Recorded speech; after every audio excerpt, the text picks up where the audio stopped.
Good morning बच्चों, कैसे हैं आप सब? अच्छे हैं? चलिए, तो बच्चों हम +1 अकाउंट्स का जो सिलेबस, अकाउंटेंसी का सिलेबस कर रहे हैं, उसमें हमने पहले अकाउंटिंग एंड इंट्रोडक्शन करी थी और अब उसके बाद हम अगले टॉपिक पर चल रहे हैं, बेसिक अकाउंटिंग टर्म्स और टर्मिनोलॉजी। बेसिक आधारभूत अकाउंटिंग लेखांकन टर्म्स शब्द, या इसी को टर्मिनोलॉजी भी कहते हैं, शब्दावली। ये क्या चीज है? देखिए, आप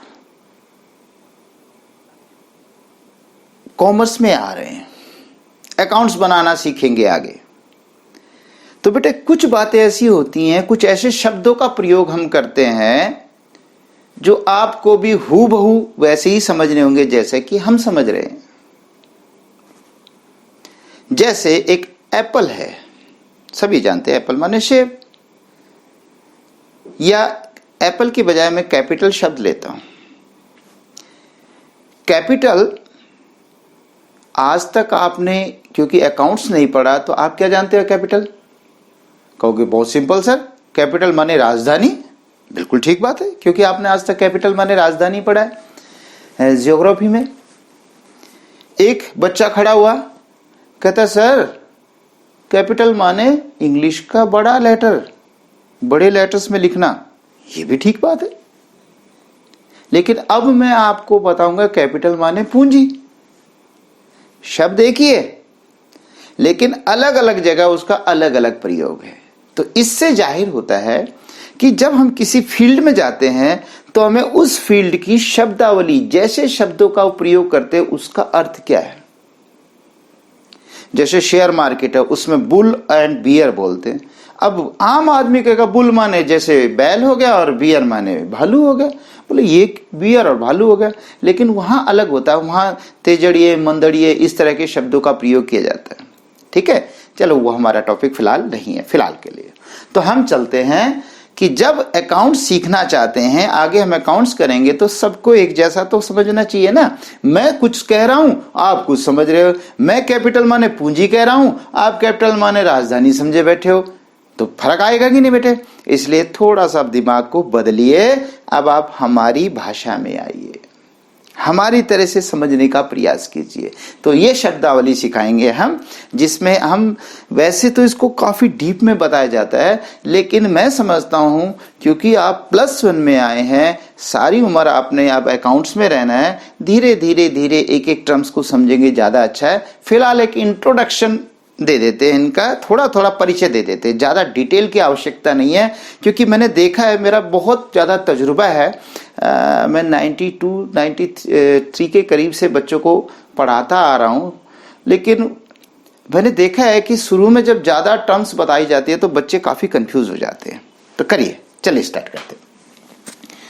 बिजनेस ट्रांजैक्शंस, बिजनेस ट्रांजैक्शंस, व्यावसायिक लेन देन, ये तो समझना जरूरी है। ट्रांजैक्शंस मैंने पहले भी बताया था। देखिए, कोई भी घटना, जैसे उस इवेंट्स वो होते हैं ट्रांजैक्शन, कोई लेन देन, कोई सौदा होता है, वो सब ट्रांजैक्शंस हैं। लेकिन उसमें से पहली बात, ट्रांजैक्शन हमारे अकाउंट्स में उसी को मानेंगे जो मुद्रा में हो, जिसमें पैसे का लेन देन हो, या तो कोई चीज खरीदी जाए या बेची जाए या दी जाए या ली जाए, लेकिन वो पैसे में तोली जा सकती है, उनको बिजनेस ट्रांजैक्शन, पहले ट्रांजैक्शंस कहते हैं। और फिर बिजनेस ट्रांजैक्शन यानी वो ट्रांजैक्शन व्यवसाय से संबंधित होनी चाहिए। मेरे दोस्त के बेटे का जन्मदिन है और मैं उसके लिए गिफ्ट लेके जाता हूं, तो क्या इसमें पैसा नहीं लगा?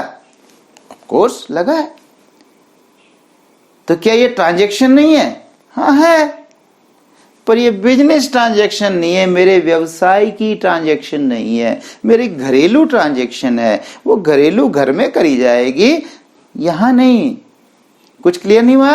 अरे भाई, मैं हूं ना, एक तो कहने का मतलब, अगर मैं बिजनेसमैन हूं तो एक तो मैं बिजनेस के अंदर खर्चे करता हूं, एक मैं अपने घर के लिए खर्चे करता हूं, वो मेरे अपने अलग है। तो वो अलग हो गया, ये अलग हो गया। वो एक ट्रांजैक्शन तब जरूर बन जाती है जब बिजनेस से पैसा उठा के और अपने घर लेके जाऊं, तब तो बिजनेस से छेड़खानी हुई कि नहीं। लेकिन बिजनेस से ले गया, फिर उस पैसे का मैं कभी राशन ला रहा हूं, कभी गाड़ी में तेल डलवा रहा हूं, कभी दोस्तों को गिफ्ट दे रहा हूं, वो मेरे ट्रांजैक्शन बिजनेस ट्रांजैक्शंस नहीं है। तो ट्रांजैक्शन और बिजनेस ट्रांजैक्शन दोनों को जोड़ दीजिए। ट्रांजैक्शन लेन देन जो मौद्रिक रूप में हो, और बिजनेस ट्रांजैक्शन जिसका व्यवसाय से संबंध हो। जिसका व्यवसाय से संबंध नहीं है वो बिजनेस ट्रांजैक्शन नहीं है। मेरे पड़ोसी ने मेरे दूसरे पड़ोसी को 50,000 रुपए दिए, ट्रांजैक्शन है। शायद दोनों व्यापार करते हैं, उनकी भी ट्रांजैक्शन है, पर मेरे बिजनेस से क्या लेन देन, कुछ नहीं, इसलिए मेरे लिए बिजनेस ट्रांजैक्शन नहीं है। नेक्स्ट, इवेंट, घटना। इवेंट का मतलब हुआ जो ट्रांजैक्शंस होती है उनके results of a transaction, result of a transaction. जो ट्रांजैक्शन हो उससे क्या बना बेटे, इससे ना हमारी कहीं पूंजी में बढ़त होती है, कहीं कमी होती है, इन चीजों को हम इसके इवेंट्स कहते हैं। ज्यादा समझ में ना आए तो भी कोई बात नहीं चलेगा, क्योंकि ये मैंने बताया ना, सारी चीजें एकदम समझना ज्यादा कठिन हो जाएगा, और मैं भी नहीं चाहता कि आप पे ज्यादा बोझ डालूं, कहीं आप कह बैठे कि सर ये तो बहुत ही टेढ़ी बात हो गई है। नहीं, ऐसा कुछ नहीं, धीरे धीरे समझेंगे। तो ये इवेंट्स का मतलब रिजल्ट ऑफ ए ट्रांजैक्शन है। अकाउंट, हाँ ये जरूरी है समझना। अकाउंट बेटे क्या होता है,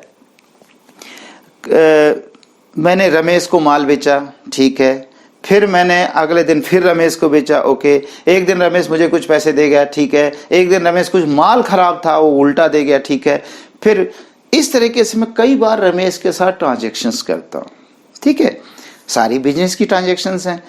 अब बेटा मैं अगर उनको एक अलग से जगह ना लिखूं, यानी जल्दी जल्दी में तो हम क्या करते हैं, एक खाली रजिस्टर होता है, खाली कोरा, और कई बार तो दुकानदारों के पास आपने देखा और रजिस्टर भी नहीं रखते, वो कुछ पेज लगा के रखते हैं। इतना पतला सा जो बोर्ड होता है, हार्ड बोर्ड, जैसे हमारा एग्जाम बोर्ड तो इतना चौड़ा होता है ना, वो इतना कम चौड़ा रखते हैं, उसके अंदर कागज लगा के रखते हैं। फटाफट जिसको माल बेचा उसका नाम रमेश, इतना सुरेश, अच्छा ये ले लिया, मोहन को, उनको थोड़ा थोड़ा जल्दी जल्दी जल्दी लिखते रहते हैं, ठीक है ना। तो इस तरीके से क्या कह रहा हूं मैं कि अकाउंट क्या होता है, अकाउंट का मतलब हुआ कि वो तो सब इकट्ठा लिखा हुआ है कि नहीं। अब अगर कल को रमेश आ जाए, सर मेरे बताना मेरा हिसाब किताब क्या है, तो कैसे बताओगे भाई। तो उसके लिए नेचुरल है आपके पास उसका अलग से रिकॉर्ड होना चाहिए कि सब इकट्ठा चलेगा। सोच के देखो, मैंने जल्दी जल्दी जल्दी में यहाँ रमेश, यहाँ सुरेश, यहाँ मोहन, और फिर दूसरा तीसरा चौथा लिखता गया, सैकड़ों आदमी लिख दिए। कल को रमेश आता, मेरे पैसे बताओ, और मैं ढूंढता, रुको भाई रमेश अभी देखता, एक तो यहाँ, एक यहाँ, एक यहाँ, एक यहाँ, दिक्कत नहीं आएगी, आएगी ना। इसके बजाय हमें इकट्ठा अलग से करना पड़ेगा। रमेश की बातें अलग, सुरेश की अलग, मोहन की अलग, और तो और पैसे की भी बातें अलग, कैश अलग, कैश अलग, बैंक से ट्रांजैक्शन करे बैंक अलग, मशीन खरीद रहे हो मशीन अलग। तो इसी को हर एक को अलग अलग रखना अकाउंट कहलाता है। अकाउंट हम बार बार अकाउंट लिखेंगे, इसलिए अकाउंट को हम शॉर्ट फॉर्म में A/C लिख देते हैं। आपने मैथ्स वालों को देखा है, देयरफॉर को लिखते हैं ऐसे करके, बिकॉज को लिखते हैं 2 बिंदी ऊपर, 2 डॉट ऊपर, 1 डॉट नीचे, ठीक है ना। एंगल को बार बार एंगल लिखने के बजाय ऐसे बना देते हैं, ट्राइंगल को बार बार करने के बजाय ट्राइंगल। ये उनकी वही तो टर्मिनोलॉजी है, उनकी शब्दावली है। तो इसी तरह हमारी भी शब्दावली में अकाउंट को बार बार ना लिख के A/C लिख देंगे। ये AC माने कहीं घर का जो AC मत समझ बैठना, अकाउंट है ये, ठीक है। अगला चलते हैं, पूंजी क्या है, कैपिटल। पूंजी ये अच्छा शब्द है। देखिए बेटे, शुरू में एक बिजनेस होता ही नहीं है, खाली होता है, बिल्कुल होता ही नहीं है कहीं, ठीक है। ये दिख रहा है आपको, मालिक सपना देखता है कि अगर मैं हिसार में या इसी शहर में एक ये काम छेड़ दूं तो कैसा रहेगा। वो 2 दोस्तों से बात करता है, यार मेरे दिमाग में ये आया, ये काम कर लें तो।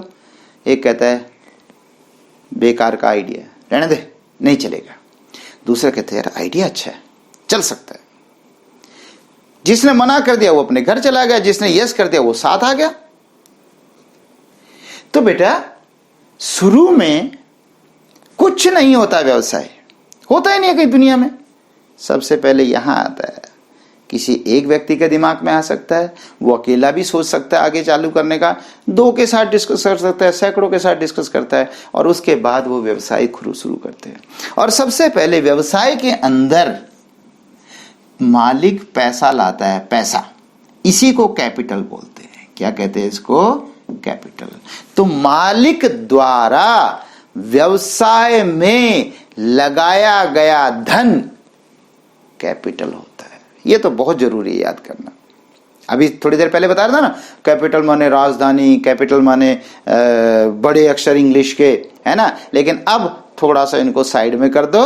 जब इंग्लिश के टीचर पढ़ाएं तब समझ लेना, जब ज्योग्राफी के पढ़ाए तो ज्योग्राफी भी नहीं पढ़ाएंगे, अकाउंट्स में तो ज्योग्राफी आएगी नहीं। तो अब ज्यादातर आप कैपिटल का मतलब हमारी भाषा में समझना पूंजी, और पूंजी का मतलब होता है मालिक द्वारा व्यवसाय में लगाया गया धन। जो मालिक बनता है वो 1 बनो, 2 बनो, 100 बनो, लाख बनो, जितने लोग भी बनना चाहते हैं, वो जो व्यवसाय चलाने के लिए, भाई यूं थोड़ा वैसे चल जाएगा, पहले घर से पैसा लगाएंगे कि नहीं, तो उसको कैपिटल कहा जाता है। ठीक है, इसको कैपिटल कहते हैं। तो मालिक द्वारा व्यवसाय में लगाया गया धन, मैंने धन बोला है यहां पे, धन यानी इसको वेल्थ बोलते हैं। Wealth contributed bye owner in a business. मैंने रुपए नहीं बोला, ऐसा क्या गड़बड़ कर दी? देखिए, अगर मैं रुपए बोलता तो सिर्फ रुपए को ही पूंजी कहते, लेकिन यहां पर बच्चे रुपए के अलावा भी धन हो सकता है। यस, मान लीजिए कोई बिजनेस खोलना चाहता है, ठीक है, किसी ने पूछा तो बिजनेस के लिए क्या चाहिए? बोला जी पैसा चाहिए। क्या करोगे पैसे का? कहते हैं जमीन खरीदेंगे, बिल्डिंग बनाएंगे, कच्चा माल लाएंगे, या तैयार माल लाके भी बेचेंगे, तो इसके लिए मुझे बहुत पैसा चाहिए। एक पार्टनर कहता है देखिए मेरे पास पैसा पूसा नहीं है, ऐसा कर सकता हूं कि मेरी दुकान है शहर में, जहां आप ढूंढ रहे हो वहीं मेरी दुकान है, उस दुकान का यूज कर लो, वो दुकान मैं अपनी तरफ से दे देता हूं बिजनेस को। तो उसने रुपए तो नगद नहीं दिए, उसने एक बिल्डिंग दे दी है, जमीन दे दी है, तो वो पैसे में कन्वर्ट करके वो भी कैपिटल है। एक पार्टनर कहता है हम बिजनेस किसका करेंगे? कहता है सीमेंट का करेंगे। एक बोला मेरी बहुत बड़ी कोठी बन रही थी, उसमें कम से कम 300-400 कट्टे सीमेंट के बच गए, मैंने बहुत बड़ा ट्रॉला मंगाया था, बच गया, अरे मैं क्या करूंगा, खराब हो जाएगा। वो सीमेंट सबसे पहले ये दुकान पे रख के शुरू में यही बेच लेते, इसी को बेच लेते ना। ये भी तो धन है, रुपए नहीं दिए, सीमेंट ही दे दी। तो क्या सीखा? मालिक द्वारा व्यवसाय में लगाया गया धन, धन रुपए से बड़ा है। मैं अगर इसको रुपए कहूं और इस बड़े एरिया को धन कहूं, तो इसका मतलब है रुपए, धन के अंदर रुपया भी आता है, धन के अंदर और चीजें भी आती है। तो कौन बड़ा हुआ, रुपया या धन? कौन बड़ा हुआ? धन बड़ा हुआ, वेल्थ बड़ा हुआ। ठीक है बेटा, तो वेल्थ का मतलब यहां पर आपको समझा दिया गया है। तो मालिक द्वारा व्यवसाय में लगाया गया धन पूंजी कहलाता है। ठीक है, अब इसी बात कैपिटल के बाद मैं एक बार पहले 6 पॉइंट करवा देता हूं, ड्राइंग्स। मालिक को बीच बीच में अपना पारिवारिक खर्चा चलाने के लिए पैसे की जरूरत पड़ती है। अब अगर एक व्यक्ति जिसका कोई और बिजनेस भी हो या कहीं और नौकरी करता हो, तो उसको वहां से इनकम आ जाएगी, चलेगा, उसे बिजनेस से पैसा निकालने की जरूरत नहीं है। पर एक बंदा जो हमेशा उसी दुकान पर बैठता है, उसके अलावा उसकी कोई इनकम नहीं है, तो उसको अपना परिवार चलाने के लिए तो यहीं से पैसा निकालना पड़ेगा कि नहीं? तो ये ड्राइंग्स कहलाती है। तो ड्राइंग का मतलब देखिए, पूंजी माने अगर मैं इसको एरो बनाऊं तो अंदर बिजनेस में पैसा आना हुआ, और बिजनेस से बाहर जाना ड्राइंग्स हुआ। मालिक द्वारा व्यवसाय से निकाला गया धन, फिर धन पे जोर दे रहा हूं मैं, मालिक द्वारा व्यवसाय से निकाला गया धन ड्राइंग्स कहलाता है। ड्राइंग को हिंदी में आहरण कहते हैं। क्या कहते हैं? आहरण। अच्छा, ड्राइंग, आपने आज तक ड्राइंग पढ़ा है, उसमें एस और लगाना। वो ड्राइंग तो वो थी ना जो चित्रकारी होती है ड्राइंग, यहाँ ड्राइंग से आहरण, इसका मतलब है आहरण, ये हमारा शब्द है टर्मिनोलॉजी का आहरण। ठीक है, तो आहरण बोलना है तो ड्राइंग क्या होता है, यानी जैसे एक सिनेमा थिएटर के अंदर एक वो एंटर का और एक एग्जिट के पॉइंट होते हैं ना, एंटर एग्जिट, देखा होगा कि एक तरफ से जाइए एक तरफ से बाहर निकल आइए। उसी तरह से बिजनेस में पैसा लगाते हैं पूंजी कहलाता है, बिजनेस से बीच बीच में पैसा निकालते हैं उसे हम ड्राइंग्स कहते हैं। ठीक है, तो वो ड्राइंग होता है। तो मालिक द्वारा व्यवसाय से निकाला गया धन ड्राइंग्स होता है। अब आ गया हम लायबिलिटी पर। सॉरी, अभी कैपिटल रह गया था बीच में। कैपिटल के बारे में एक इक्वेशन है, समीकरण है, capital is equal to assets minus liability. अभी इसका मतलब है पहले मुझे लायबिलिटी समझाना पड़ेगा, तो एक बार लायबिलिटी समझा देता हूं। दायित्व बोलते हैं लायबिलिटी को, क्या कहते हैं, दायित्व। लायबिलिटी क्या होता है, वैसे आम बोलचाल की भाषा में, जी बच्चे परिवार में जो मेरे बच्चे हैं इनको पालना तो मेरी लायबिलिटी बनता है, रिस्पॉन्सिबिलिटी बनता है, ऐसे कह देते हैं ना, तो लायबिलिटी एक जिम्मेवारी हो जाती है। यहाँ पे दायित्व का मतलब क्या है, व्यवसाय ने, बिजनेस ने मालिक को छोड़ के अगर किसी भी बाहर के व्यक्ति का कुछ पैसा अभी भी देना है, देना बाकी है, वो बिजनेस के लिए लायबिलिटी है। फिर समझो, मालिक ने शुरू में 10 लाख रुपए लगाए। कितने लगाए बच्चे, 10 लाख। क्यों लगाता है मालिक 10 लाख? अगर मालिक को पता हो जो आप 10 लाख रुपए लगा रहे हो वो जीरो हो जाने पक्का, तो कोई मालिक 10 लाख रुपए नहीं लगाएगा।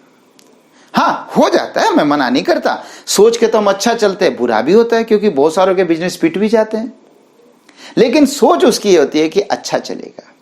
तो क्या है अर्थ यहां पर कि मालिक जब पूंजी लगाता है तो मालिक को एक दिन पूंजी उल्टी मिलेगी कि नहीं, जल्दी नहीं मिलेगी। जब बिजनेस बंद करेगा 10 साल 50 साल बाद 60 साल बाद जब कभी बंद करेगा तब तो पूंजी उल्टी चाहिए ना, या बीच में से जाना चाहिए, और 4-5 पार्टनर तो तब तो उसको पूंजी अपनी चाहिए, तो वो तो अलग बात है, उसे लायबिलिटी नहीं कहा गया। लेकिन मालिक के अलावा यदि किसी भी व्यक्ति का पैसा चुकाना रह रहा है, अभी देना बाकी है, उसको लायबिलिटी कहा गया है। वैसे कभी कभी पूंजी को इंटरनल लायबिलिटी कह देते हैं, अंदरूनी लायबिलिटी, और दूसरी को फिर क्या कहेंगे, एक्सटर्नल लायबिलिटी कह देंगे। पर ज्यादातर लायबिलिटी का मतलब है बाहर वालों का जो पैसा अभी भी चुकाना है। जैसे हमने बैंक से 6 लाख का लोन ले रखा था, ओके, हमने उसमें से 4 लाख तो चुका दिए, ठीक है, तो अभी कितना चुकाना बाकी है, 2 लाख, तो 2 लाख मेरी लायबिलिटी बन गई। और देखो, हमने दुकानदार सप्लायर से कुछ उधार माल खरीदा, 1 लाख का उधार खरीदा है, 1 लाख में से आपने उसके 40,000 रुपए दे दिए हैं, तो अभी 60,000 नहीं दिए ना, देने हैं ना, ये भी लायबिलिटी है। अगर मैंने ब्याज देना था और दे दिया, था और देना था और दे दिया, तो वो लायबिलिटी नहीं है। लेकिन उसमें से कुछ रह गया, मेरे पास पैसे की कमी पड़ गई, वो भी लायबिलिटी है।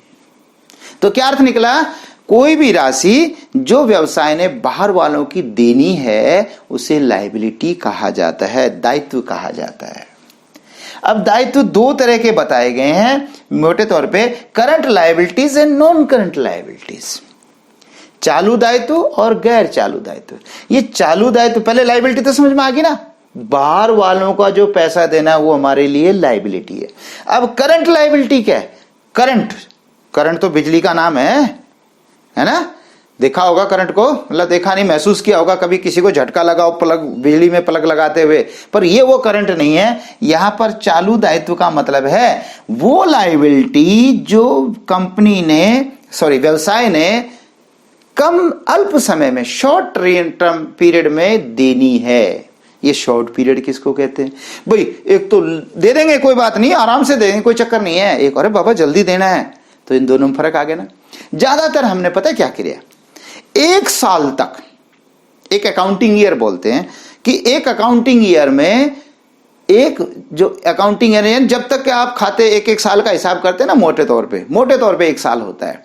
जैसे इस साल लॉकडाउन आ रहा है तो ये लॉकडाउन थोड़ा बहुत ऊपर नीचे भी कर सकता है। मैंने सुना है कि शायद बच्चों का कुछ सिलेबस भी कम कर दिया जाएगा, क्योंकि इस बार टाइम कम बच रहा है ना। तो ये देखिए फर्क पड़ा है कि नहीं। तो इस साल आपका जो साल है, वर्ष है, वो जितना बड़ा होता था हर साल होता था उससे छोटा हो जाएगा, है कि नहीं।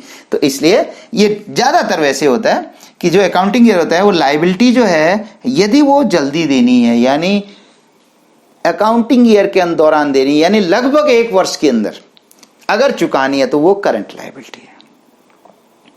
अब देखिए करंट लायबिलिटी कौन सी चुकानी होती है। जब मैं किसी सप्लायर से उधार खरीदता हूं तो वो सप्लायर क्या सोच के मुझे उधार देता है कि जी आप 5-7 साल में दे देना।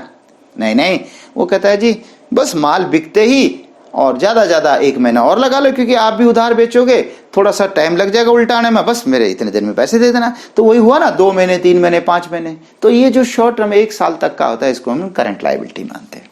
दूसरा है नॉन करंट लायबिलिटी। क्या कहा बेटे मैंने? नॉन करंट, गैर चालू दायित्व। जो दायित्व 1 साल से बाद में चुकाने हैं, कोई 2 साल में, कोई 5 साल में। जैसे बैंकों से लोन लेते हैं तो बैंक अक्सर हमको 5 साल, 7 साल, 10 साल का लोन दे देता है, तो वो जल्दी चुकाने की जरूरत नहीं है, वो नॉन करंट है। यानी जो करंट नहीं है वो सब नॉन करंट है। तो हमें करंट याद रखना चाहिए। अब हम ये ड्राइंग कर चुके, लायबिलिटी कर चुके, कैपिटल। अब आते हैं हम इसकी कैपिटल के इस पर, यानी पूंजी किसको कहते हैं। देखिए बेटा, संपत्ति भी, एक बार संपत्ति भी समझनी पड़ेगी, तो एक बार मैं संपत्ति भी समझा देता हूं, फिर इसी पॉइंट पर आता हूं। संपत्ति क्या होता है? दायित्व समझ में आया, जो बाहर वालों का देना है। अब हम बात करते हैं संपत्ति, एसेट्स। एसेट्स, ASSETS, ये बार बार यूज होगा, एसेट्स। ठीक है, बोलो एक बार, एसेट्स। क्या बोलेंगे? एसेट्स। तो संपत्ति, हिंदी में इसको संपत्ति कहते हैं। ये संपत्ति क्या है बेटा? देखिए बेटे, जब मालिक ने बिजनेस में पैसा लगाया, जो 10 लाख रुपए लगाया, तो क्या 10 लाख रुपए सड़क पे हवा में रख दिया होगा पॉलिथीन में? आप कहोगे सर क्या बात करते हैं, तो कहां रखा होगा? सर उससे तो पहले जमीन खरीद ली होगी, ओके। सर उससे कुछ बिल्डिंग ये बना दी होगी, ठीक है। वहां पे एक तिजोरी भी बनाई होगी, तिजोरी का भी खर्चा किया होगा, फिर पैसे उसने अलमारी में रख दिए। अच्छा ठीक है, तो अब इससे बिजनेस चल जाएगा? ओहो सॉरी सर, अभी नहीं चलेगा। तो क्या करोगे? उससे आप कोई कच्चा माल खरीदोगे। अच्छा, तो माल सीधा ही बेच दोगे? यानी कुछ बेचने के लिए भी कुछ सुविधाएं चाहिए। हाँ यस सर, ग्राहक आएगा तो उसके लिए मेज भी चाहिए। अच्छा, तो फिर पंखा? हो यस, पंखा तो बहुत जरूरी है। तो इसका मतलब कई चीजें चाहिए हमें। अच्छा, जो सामान रखना वो किसी कट्टे में रखेंगे या कहीं शो बना के रखेंगे जैसे डिस्प्ले में? यस सर, डिस्प्ले की तो बहुत जरूरत है। तो देखिए कितनी चीजों की जरूरत है। एक व्यवसाय को चलाने के लिए मुझे डिस्प्ले भी चाहिए, यानी जो खाने बनाने उनमें सामान को रखना, ग्राहक आए तो उसको बैठाना, और तो और उसके लिए पंखा या कूलर या AC की व्यवस्था करना। तो बेटे बहुत सारी चीजों की जरूरत पड़ती है। तो ये हमारी सारी संपत्ति है। जिन वस्तुओं पर व्यवसाय का अधिकार होता है उसे उस व्यवसाय की संपत्ति कहा जाता है। जिन वस्तुओं पर व्यवसाय का अधिकार होता है, राइट होता है, प्रॉपर्टी पर उसका राइट होता है, उसको हम संपत्ति कहते हैं। नहीं समझे? तो आप बताइए, एक दुकान देखिए कोई शहर की, तो उसके आइडिया लगाएं कि उसके पास संपत्ति में क्या होगा। उसके पास जमीन होगी, बिल्डिंग होगी। अब थोड़ा सा एक इसमें हिंट देता हूं, उस पर स्वामित्व तो होना जरूरी है। अगर वो बिल्डिंग बाय दिए किराए की ले रखी हो, भाई नहीं है पैसे, किराए के ले ली, तो किराए के ले ली, तो वो संपत्ति आप बेच सकते हो क्या? आप रख सकते हो, लेकिन क्या बेच सकते हो? अरे बाबा, दूसरे की संपत्ति कैसे बेच देंगे? तो इसका मतलब वो हमारी संपत्ति नहीं है। जिस पर हमारा मालिकाना हक होता है, जिसको हम रख तो सकते हैं, साथ में अगर चाहें तो बेच भी सकते हैं, उसको हम संपत्ति कहते हैं। तो उधार की संपत्तियों को संपत्ति नहीं कहा जाता, उसका किराया देना होता है, किराया खर्चा माना जाएगा, संपत्ति नहीं होगी। संपत्ति तो तभी होगी जब मेरा उस पर अधिकार होगा। तो देखिए, संपत्ति भी हमने 3 प्रकार की बताई हैं, non current assets, current assets, fictitious और nominal assets. Non current assets गैर व्यापारिक गैर चालू संपत्तियां। पहले करंट एसेट समझते हैं।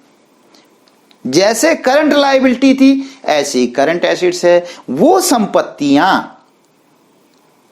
जो या तो मुद्रा में है, कैश में, या उनको आसानी से 1 साल के अंदर उनको कैश में बदल सकते हैं।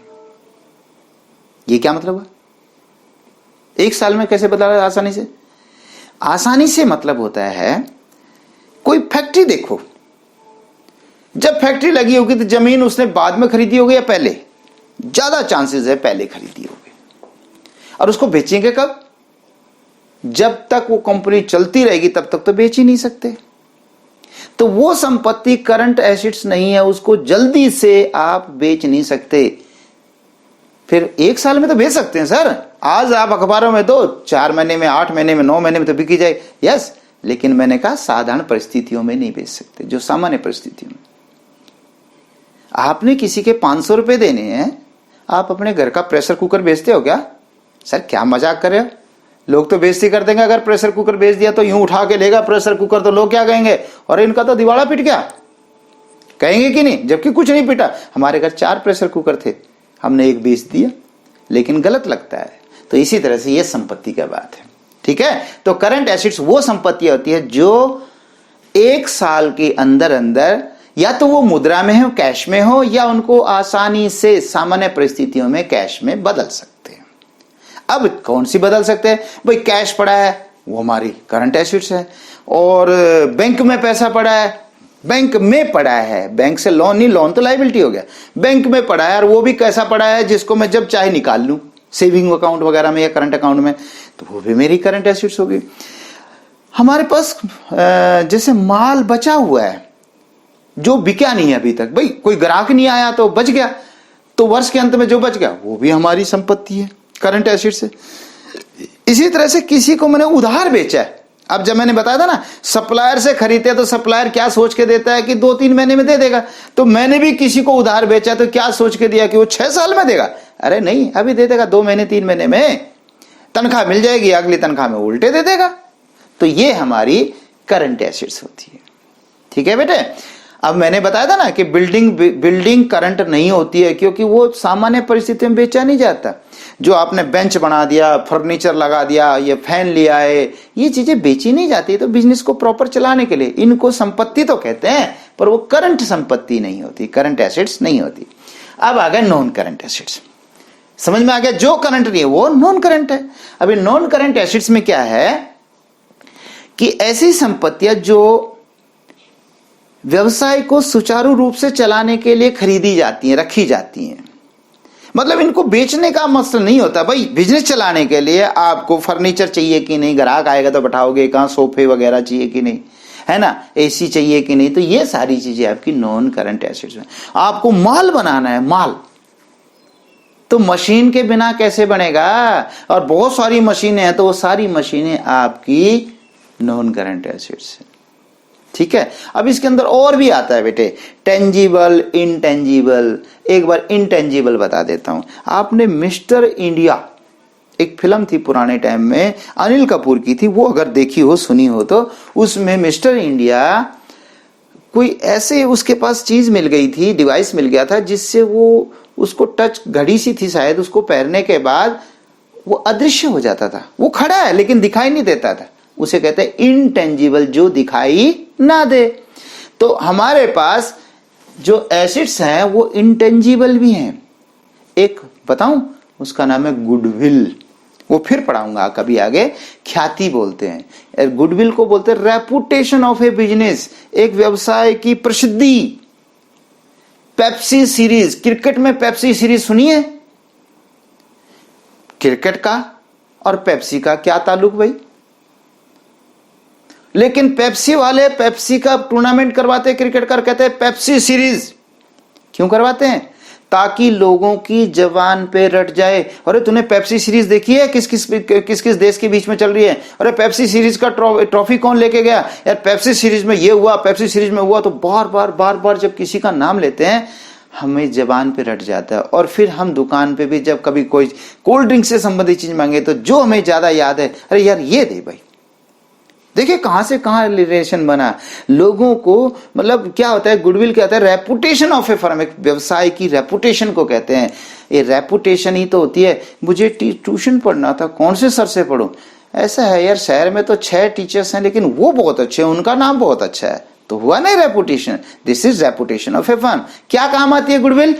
व्यवसाय के लाभ को बढ़ाने में मदद करती है, व्यवसाय का लाभ बढ़ता है। तो बेटे नॉन करंट एसेट्स 2 तरह की होती है करंट में, ट्रेडिंग और टेंजिबल, इनटेंजिबल। इनटेंजिबल माने जो दिखाई ना दे, इसमें गुडविल है, ट्रेडमार्क। किसी चीज को बेचते हैं तो ट्रेडमार्क होता है उस पर छपा हुआ, कि जैसे वो पहलवान छाप बीड़ी है ना, तो पहलवान बना होता है, फलाना नंबर ये। इसी तरह से गगन वनस्पति घी, तो उसमें वो एक रथ वनस्पति घी जिसमें रथ बना होता है। इस तरीके से यानी एक ट्रेडमार्क। कॉपीराइट, किसी चीज को बनाने का अधिकार। ये जो बुक्स लिखी हुई हैं बहुत सारे राइटर्स ने, तो बेटा वो बुक कोई दूसरा मेरे जैसा आदमी उसका एक पेज फाड़ के जिसपे उसका नाम लिखा फाड़ कर लिख दे रावत ने लिखी है, तो ये तो गड़बड़ हो जाएगी। तो ये कॉपीराइट के अधीन हो जाता है, कि इसके अधीन ये गलत हो जाता है। तो ये कॉपीराइट, ये दिखाई नहीं देते पर ये बहुत काम आते हैं, व्यवसाय के लाभ बढ़ाते हैं। जिसके पास कोई पेटेंट है, पेटेंट क्या होता है बेटे? पेटेंट का मतलब होता है किसी चीज को बनाने का अधिकार लेना, लाइसेंस लेना। कार 4 टायर की तो बनती हैं, जो भी कंपनी बना रही है वो 5 टायर की कार बना रही है नहीं, लेकिन एक जो मारुति का मॉडल है उसको टोयोटा क्यों नहीं बना रही? ये जो टोयोटा कंपनी का मॉडल है उसको मारुति क्यों नहीं बना रही? क्या उनके पास बनाने के वो नहीं है, साधन नहीं है, औजार नहीं है? बिल्कुल है। एक सिर्फ वो ढांचा ही तो नया लेना था जिससे कि उसका ढांचा बन जाए, बाकी तो वही है। लेकिन वो जान के नहीं बनाते, क्योंकि उनके पास उस चीज को बनाने का पेटेंट है, सरकारी एक अधिकार है कि जी इसे मैंने खोजा है, मैं बना सकता हूं, या वो बना सकता है जिसको मैं लिखित में दे दूं, क्योंकि मैं भी इससे कुछ कमाई करूंगा ना। तो इस तरीके से आपका ट्रेडिंग क्या कहते हैं इसको, नॉन करंट एसेट्स में टेंजिबल और इनटेंजिबल होते हैं। टेंजिबल माने जो दिखाई देती है, ज्यादातर चीजें दिखाई देती है, बिल्डिंग, लैंड, मशीन, फर्नीचर वगैरह वगैरह, कैश, लेकिन कोई नहीं दिखाई देती, उनको इनटेंजिबल कहते हैं। अब आ गया आपका एक फिक्सिशियस, FICTITIOUS, फिक्सिशियस। क्या बोलेंगे इसको? फिक्सिशियस और नॉमिनल एसेट्स। फिक्सिशियस एसेट्स जिसको हम काल्पनिक संपत्ति भी कह देते हैं, इसको काल्पनिक या नाम मात्र संपत्ति।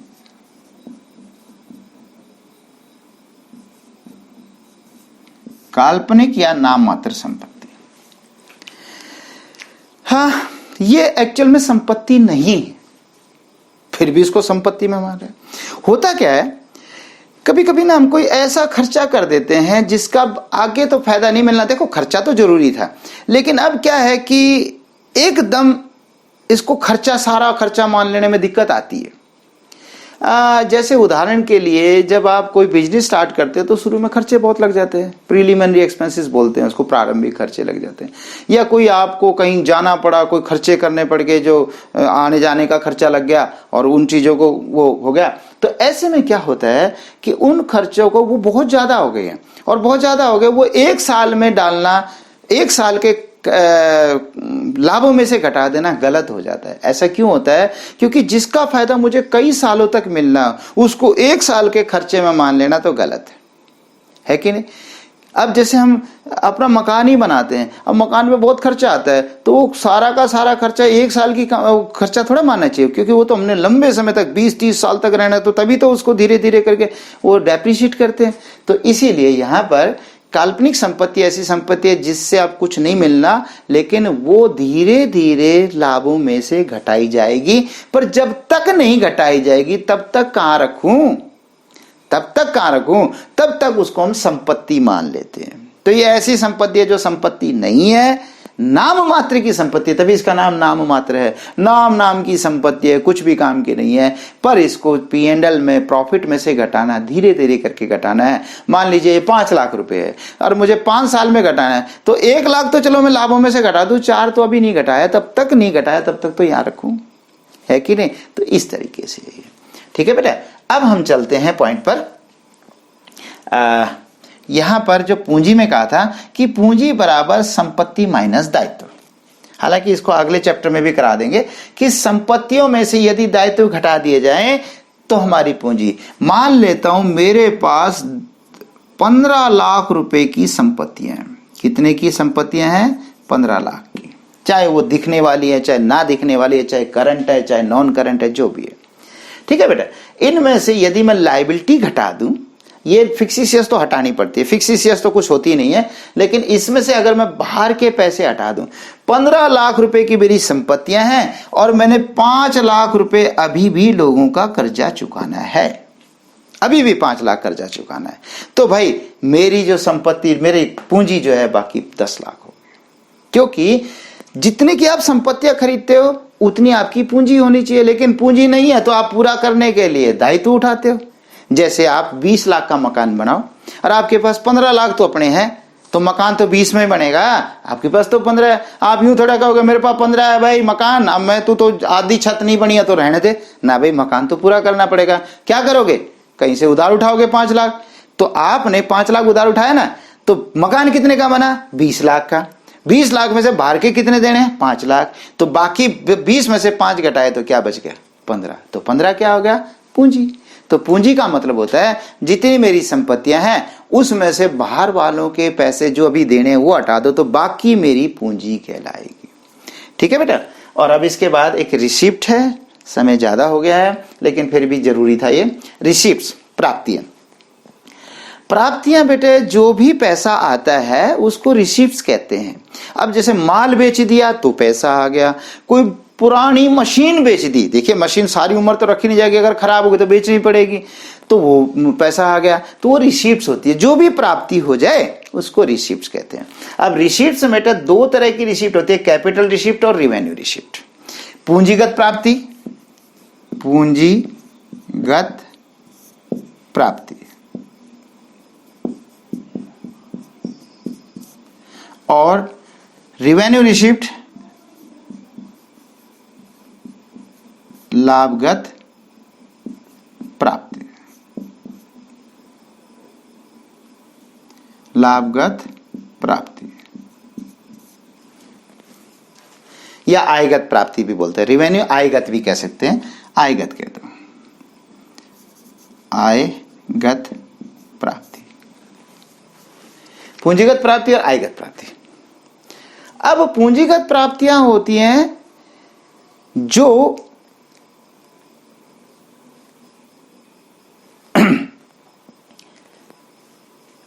प्राप्तियां आपको संपत्तियों से प्राप्त हो उसे पूंजीगत प्राप्ति कहते हैं। और आयगत प्राप्ति कौन सी होती है? जो व्यवसाय को चलाने से प्राप्ति हो उसको आयगत कहते हैं। एक उदाहरण से देखते हैं। पुराना फर्नीचर हो गया था, हमने कहा यार अब तो लोग कई बार बेइज्जती करते हैं कि सर क्या पुराने जमाने का फर्नीचर रखे हुए, नया आलीशान बनाओ ना। तो हमने कहा यार चलो इसको बेच देते हैं, तो बेच दिया। तो बेचने में हमें 20,000 रुपए मिले, तो 20,000 कैपिटल रिसिप्ट है, पूंजीगत प्राप्ति है। और दूसरी तरफ हम माल बेच रहे हैं, माल तो बेचोगे, जिस चीज का व्यवसाय करते हैं वो भी बताना रह गया अभी, गुड्स वगैरह। तो जिस चीज की दुकान चलाते हो, जैसे आप राशन की दुकान चलाते हो, आप राशन बेचो तो राशन बेचने से भी तो पैसा आएगा। चीनी है, चीनी आजकल 40 रुपए किलो है, वैसे मुझे एग्जैक्ट नहीं पता, तो 40 रुपए किलो चीनी बिक रही है। तो 40 रुपए, हम एक ग्राहक ने कहा जी 2 किलो चीनी दे दो, हमने 2 किलो दे दी, उससे 80 रुपए ले लिए, तो 80 रुपए मेरी रिवेन्यू रिसिप्ट है। क्या है? Revenue receipt. एक बात बताऊं, रिवेन्यू रिसिप्ट कितनी है? 80 रुपए, लेकिन वो 80 रुपए कमाई नहीं है, इनकम नहीं है। क्यों? 80 के 80 तुम्हारी इनकम कहां से हो गई? अरे तुम भी तो चीनी खरीद के लाए थे, तो क्या भाव लाए थे? मान लेते हैं 35 रुपए किलो हम खरीद के लाए थे, तो 35 रुपए के हिसाब से 2 किलो की तो 70 रुपए कीमत होगी, तो 70 रुपए तो खर्चा ही हो जाएगा उसका। तो 80 में से 70 घटाएंगे तो 10 रुपए इनकम कहलाएगी। तो इसका मतलब इनकम अलग है, प्राप्ति अलग है। प्राप्ति माने जितने रुपए हाथ में आ गए वो प्राप्ति हो गई, और उसमें से इनकम कितनी हुई, खर्चे घटाने के बाद जो बचेगा वो इनकम होगा। अभी से मैंने आपको बता दिया। अब एक्सपेंडिचर, एक्सपेंडिचर को खर्च कह देते हैं। क्या कह देते हैं? खर्च कहते हैं। अब ये खर्च जो है ये भी इसी प्रकार से बने, जो भी आप पेमेंट करते हैं वो खर्चा है, लेकिन वो पेमेंट कैपिटल एक्सपेंडिचर हो सकता है, पूंजीगत खर्च हो सकता है, रिवेन्यू एक्सपेंडिचर हो सकता है, और डेफर्ड रिवेन्यू एक्सपेंडिचर हो सकता है। कैपिटल एक्सपेंडिचर, जब आप खर्च करते हो और उससे कोई संपत्ति खरीदते हो तो वह आपका कैपिटल एक्सपेंडिचर हो। जैसे मशीन खरीद लो, प्लांट खरीद लो, तो ये पूंजीगत खर्च में आते हैं। ठीक है, ये आपकी बैलेंस शीट में रखी जाती है। रिवेन्यू एक्सपेंडिचर, जब आप आयगत खर्च होता है कि जब आप कोई माल खरीदने के लिए, जिस चीज की दुकानदारी करते हो उसके लिए आप खर्चा करो, या उसको बनाने के लिए खर्चा करो, या उसे बेचने के लिए खर्चा करो, यानी उस माल के संबंध में खर्च करो, उसे रिवेन्यू एक्सपेंडिचर कहते हैं। जैसे कि कच्चा माल चीनी खरीदना, कच्चा माल कह रहा हूं, चीनी खरीदना था तो वो रिवेन्यू एक्सपेंडिचर हो गया। ठीक है, और एक है डेफर्ड रिवेन्यू एक्सपेंडिचर, इसको हिंदी में कहते हैं स्थगित लाभगत खर्च। कभी कभी ना ये जो रिवेन्यू एक्सपेंडिचर होता है वो लंबे समय का कर दिया था। जैसे एक विज्ञापन है, विज्ञापन आजकल तो विज्ञापन फ्लैक्स बन जाते हैं। अगर आज फ्लैक्स, यानी जब से कंप्यूटर ने फ्लैक्स बनाने शुरू किए, उससे पहले के एक बार देखोगे, पहले भी लोग विज्ञापन करते थे, पर पहले जब बोर्ड बनाते थे तो बड़ा सा बोर्ड बनाते थे, पेंटर आता था और पेंटर पहले एक बेस पे करता था, फिर दूसरा करता था, फिर पूरा खर्चा, और तब उसके बाद कहता था साहब इतने 1000 रुपए हो गए मेरे। यानी उसको बनाने में भी कई बार 1-1 महीना लग जाता था। इतने बड़े बड़े बोर्ड देखे होंगे कभी आपने, साइन बोर्ड। तो बेटा क्या होता था, जब एक साइन बोर्ड में ही लाख रुपए 2 लाख रुपए खर्चा अगर पूरे भारत में अगर किसी कंपनी ने हर शहर में 2-2 4-4 भी बोर्ड बनाए हो तो पता नहीं कितने करोड़ रुपए का खर्चा आ जाता था विज्ञापन का। और वो जरूरी भी है, क्योंकि हमारे जैसा जब बस में जाते हैं तो हमारी गर्दन बाहर होती है तो दिखता ओह फलानी कंपनी का, अच्छा वहां भी दिख गया। तो जो बार बार दिखता है वो याद होता रहता है, वरना हम बैठ के रट्टा थोड़ा मारते हैं कि टीवी लेना तो फलाने का लेना, ये तो याद होते जाते हैं अपने आप ही। तो विज्ञापन से होते हैं। तो कई बार क्या होता है बेटे, विज्ञापन पे बहुत मोटा खर्चा कर दिया, तो विज्ञापन तो माल बेचने का संबंध में, तो इसको रिवेन्यू मानना चाहिए कि नहीं। लेकिन हुआ क्या कि ये खर्चा इतना ज्यादा हो गया कि इसका फायदा अगले हमें 2-3 साल तक मिलेगा। खर्चा हमने एक बार कर दिया, बोर्ड एक बार बना दिया, अब वो काफी समय तक चलेगा, लोग रोज देखते रहेंगे, इस साल भी, अगले साल भी, अगले साल भी। तो जब ऐसा खर्चा जो कर तो दिया है तो रिवेन्यू नेचर का, माल के संबंध में किया है, लेकिन उसका फायदा अगले कुछ सालों तक मिलता रहेगा। तो जितना इस साल, मतलब जितने साल मिलना है, जैसे मान लो 3 साल मिलना है, तो टोटल खर्चे को 3 से डिवाइड करके एक हिस्से को तो रिवेन्यू मान लो और बाकी को भविष्य के लिए मान लो। तो डेफर्ड रिवेन्यू एक्सपेंडिचर वो होता है जो है तो रिवेन्यू खर्चा जो माल के संबंध में है, लेकिन वो अगले कुछ वर्षों तक का कर दिया गया है, इसलिए उसको स्थगित लाभगत व्यय कहते हैं। तो क्या वो खर्चे में शामिल नहीं होगा? होगा ना। 3 टुकड़े करके, एक टुकड़ा इस साल खत्म, खर्चा मान लेंगे, अगले साल कुछ फिर खर्चा करेंगे, लेकिन अगले साल विज्ञापन नहीं करेंगे ना। ये वैसे तो करते रहते विज्ञापन, पर इस बोर्ड के बारे में नहीं करेंगे ना, तो अगले साल भी घटेगा और उसके बाद अगले भी घटा, तो सारा ही। पर फर्क क्या पड़ गया, एक खर्चे को 3 टुकड़ों में करके किया गया। ठीक है ना। वही बात, हम रोटी तो पूरी रोटी ही खाते हैं, अगर मैं 4 रोटी खाता हूं तो 4 ही खाऊंगा, लेकिन उसके टुकड़े टुकड़े टुकड़े बना के खाता, यूं थोड़ा एक रोटी साबुत खाई जाती है, टुकड़े टुकड़े करके। तो वही खर्चा तो रिवेन्यू है, लेकिन इस तरह से। ठीक है बेटा, ओके। मैं समझता हूं आपको समझ में आ गया होगा। मैंने स्पीड से पढ़ा है, मैं मानता हूं, आई एडमिट, लेकिन इतना बताऊं कि अभी तो आधा ही करा पाया हूं, इसलिए थोड़ा सा इसको स्पीड से करा रहा हूं। और अगर थोड़ा बहुत कम भी समझ में आए तो चलेगा, क्योंकि ये टर्म बार बार आपके आगे भी रिपीट होती रहेंगी।